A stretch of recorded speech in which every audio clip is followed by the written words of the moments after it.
Hey guys, it's Adam, aka Swimming Bird, and I'm here on Okinawa, the little region of my Pixelmon server, and I thought you guys might want to see some of the progress that I've made. So we're just going to start here at spawn with the lab. This is Professor Spruce's lab, the Pokemon Research Center, and for the most part this was built by me. Ashley helped me a lot with the second story and decorating. This is where trainers are going to start out at spawn here. We've got a little contraption to shoot out Pokeballs to give them that they can pick up through the glass here and grab a few. And this is where they're going to be able to come and heal and check their PC, get items from the Ender Chest, which is basically the item PC, and do all that basic lab stuff. Here's one of my one of the lab assistants. He's sunk into the ground, but he will be made to give you your Pokedex and Pokechecker. I've got a way to make villagers invincible and edit their trades thanks to Seth Bling's little NPC trade filter, and that's going to help me out here. There's some clutter under the stairs, as all good labs need to be a little disorganized. If we head up here, you can see the Professor Spruce has some nice plants, and then he's got a living quarter up here with his little room. He's got a nice little bathroom here, and just like a nice living area that's on top of his cool light fixture. But this is basically going to be the spawn for people, and out back is a nice little enclosure for the Pokemon. Now this is located in Verdana City. All of the towns are named after fonts, and Ashley really helped me build this up. Basically the rest of Verdana, besides the main part of the lab, was built by Ashley on her own. And it's a beautiful coastal city. I think it's a perfect pallet town-esque place to start. We've got a farm here and a ton of really cool houses. I've already put a few villagers around. They haven't really spread out too much, but eventually we'll just have this a nice little populated area where people can just start out and hang out around here in the nice plains. There's even a Pidgeotto just sitting at the end of the path there.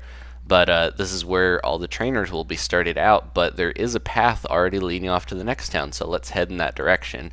Now you might notice that there are quite a few less Pokemon than there normally are when you start up Pixelmon. That's because I've edited the config to spawn less, because I felt like with the spawn rates that are normally in the mod, you see too many of the rare Pokemon too soon. I wanted Pokemon to be more like the show, where you see one every so often and not everywhere, so people are going to have to hunt them out. This is actually where a village was originally, but I didn't want it so close to spawn, so I kind of left a little bit of it. I made the areas in the fields look a little overgrown, and there's a broken down kind of well, but I thought it was a cool little like ruins of a village there. And if you keep heading on the path back at the spawn, I didn't get a chance to show you here, but it was towards one of the other houses is Diglett Tunnel entrance, and this is the actual exit of Diglett's Tunnel. So if you head through, it's kind of a quick way to go straight from town out here. It doesn't go too far, but there's some cool things in there. I've been actually hiding items in chests for any players that want to feel a bit adventurous and go exploring, so that they can find those. There's actually a trainer over here. But yeah, we've been building up. Ashley's been helping me build these towns up, and once these both are pretty much well complete, these starter towns, that's when I'm going to open it up to the Scotland players to start building their own towns and starting their own gyms. The big thing I'm waiting for is an update to fix the issue I have with the healing table and the PC. Is you can get them to drop at basically any time. So it's kind of, you can exploit it by taking the healing table with you everywhere, and you never need to, use the healing items so much. So I want them to fix that, and hopefully they will in the next update. If anyone knows anything about mod making, you could really help me out and see if I could get your help in editing that.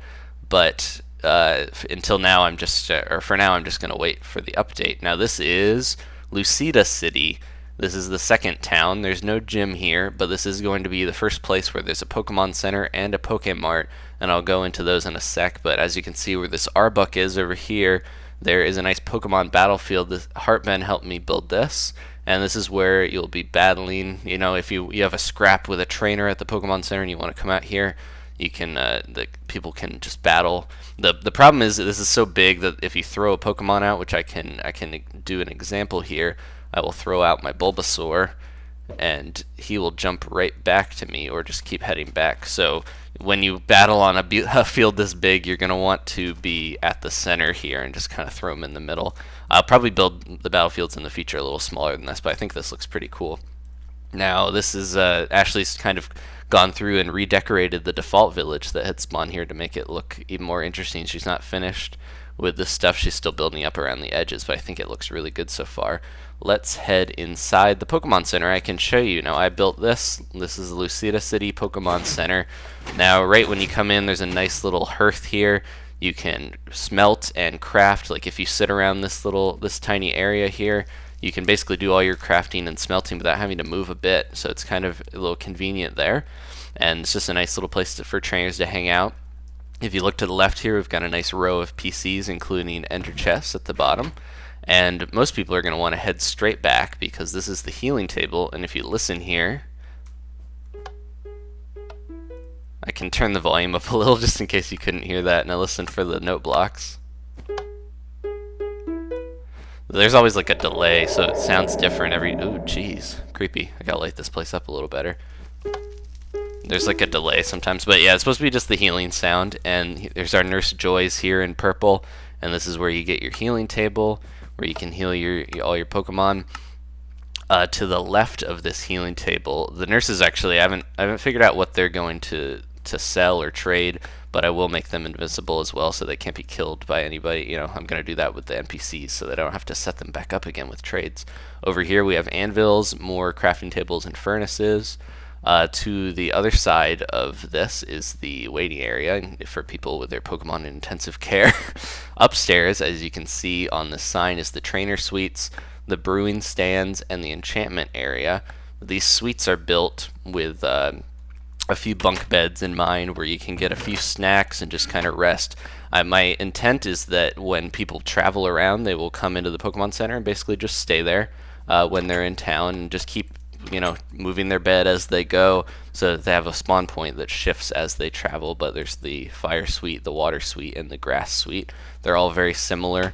I think the water suite is the one that has the cake in there. Yep. Just different colors, the complementary colors and stuff. And over here I've got nice brewing stands with cauldrons and an enchantment table. Basically, the Pokemon Center is built with pretty much anything that you would need in Minecraft. So I want it to be very inviting to people. When you see a Pokemon Center in the distance, I want it to be a nice like sigh of relief that you can come inside and just relax. And there's a nice automatic door that I set up. Heartman helped me with the one in the Pokémart and getting the timing down with that, because it took me a while to do this type of piston door, but we've got it good where it kind of opens at the same time and it looks pretty nice. Now this is the Pokémart. I'm still working on the aesthetic for this one. It's not complete, but we do have shelves and the nice little glass cases in the back, and this is going to be where all of the Mart salespeople are. I'm going to use the green villagers because they look unique, but this is part of how Seth Bling's NPC shop plugin works. You have to set up the trades in this way. So like if I wanted somebody to have to trade one Pokeball and one Emerald to get 19, that's how you would do that. It's a cool little plugin used for MC Edit, but these chests are eventually going to be the villagers that will be selling stuff, and people can come in and trade with them. And the second story here is where I'm storing all the building blocks, and these are basically all the different colors of wool, and also dirt, cobble, sand, redstone lamps, and nether brick. Now these are things that I want to help people build their towns up easier, so I'm giving them a lot of the basic stuff. Like dirt and cobble, you can just sit and grind those to get them, but I don't want people to have to do that. They'll get some when they mine anyways. But redstone lamps, I'm encouraging people to kind of use modern lighting, and nether brick looks good. So a lot of this is just kind of making it a little easier for people to build while in survival mode. But yeah, the Pokemart and the Poké Center, I'm going to copy over and put them both in every town. People can modify them as they want, but this is just like the base design. And so yeah, these are the first two towns. There's already like a nice taiga biome, and off in the distance there's more villages that I need to spruce up and jungles and stuff. But for the most part, this is how it's going to be when I open it up to Scotlanders. and that's how it is so far. There's a nice little electrode. So, but yeah, thanks for taking a look, guys. As I said before, in the future, I will, once the server is a little more established, we have more towns and a bunch of gym leaders, that is when I'm going to do a contest to open it up and have a handful of people be able to join and go on their little Pixelmon journey. So I hope you guys are excited. I think it's looking really good so far. We still have to work on the paths and stuff. There's a lot of little things that I want to finish, but for the most part, this is how the server is going to look when I open it up. So thanks for watching, guys, and taking a look at my Pixelmon server Pokénawa, and I will see you next time. Leave a like if you enjoyed this. Been working hard, and I'm excited to get this out there. Oh, yeah, and if anyone has a mod making experience, please let me know, because I could use your help. Alright, see you next time, guys. Goodbye.